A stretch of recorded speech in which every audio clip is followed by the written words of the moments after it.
मैं डॉक्टर चित्तरंजन दयाल सिंह कौशल, निदेशक संस्कृत प्रकोष्ठ, हरियाणा साहित्य एवं संस्कृति अकादमी पंचकूला। और संस्कृत में मेरी रुचि प्रारंभ से रही। घर का वातावरण वैसा था और हमारा जो गीता विद्यालय था कुरुक्षेत्र में, उसका भी वातावरण संस्कृत निष्ठ, हिंदी निष्ठ था। और हमने जो संस्कार ग्रहण किए वो प्रारंभ में गीता विद्यालय से ही ग्रहण किए। हमारे संस्कृत के प्राध्यापक पंडित उत्तम चंद जी शास्त्री और श्री कुशाल चंद जी, श्री बुद्धदेव जी, श्री कृष्णलाल जी रहे, जिनसे संस्कृत में रुचि पैदा हुई। और उसके बाद शास्त्री की पढ़ाई के लिए बिरला मंदिर कुरुक्षेत्र में मैंने प्रवेश लिया और वहाँ पर हमारे गुरुजन बहुत ही विद्वान साहित्याचार्य, व्याकरणाचार्य और महाकवि रहे। पंडित बालकृष्ण भारद्वाज जी प्राचार्य थे, हमारे गुरुजी थे। उनका बड़ा आशीर्वाद मिला। प्राज्ञ में भी गोल्ड मेडल आया मेरा, विशारद में भी गोल्ड मेडल आया, शास्त्री में मैंने द्वितीय स्थान प्राप्त किया। और फिर कुरुक्षेत्र विश्वविद्यालय संस्कृत विभाग से संस्कृत एमए में गोल्ड मेडल प्राप्त किया। आदरणीय सुनामधन्य गोपिकामन भट्टाचार्य जी और हमारे डॉक्टर कपिल देव शास्त्री जी, बड़े बड़े दिग्गज हमारे गुरुजन रहे, इनसे आशीर्वाद मिला हमें। डॉक्टर परमानंद जी गुप्त, डॉक्टर धर्मचंद जैन जी और भी बहुत विद्वान रहे, सबका हमें आशीर्वाद मिला।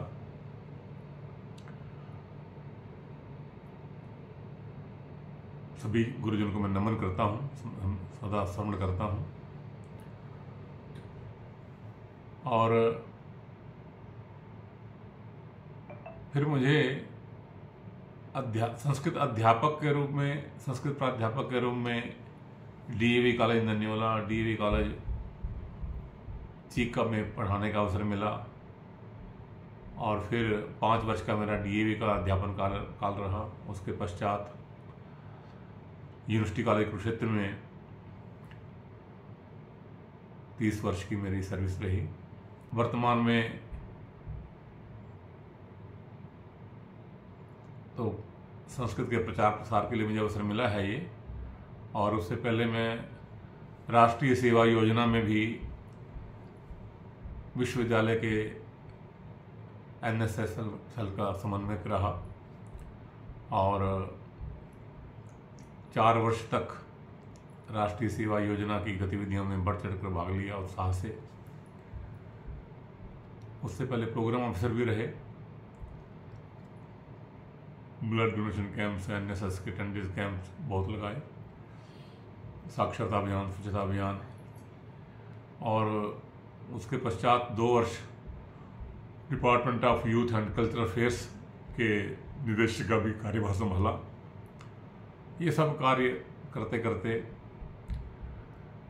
संस्कृत के प्रसार में संलग्न रहे।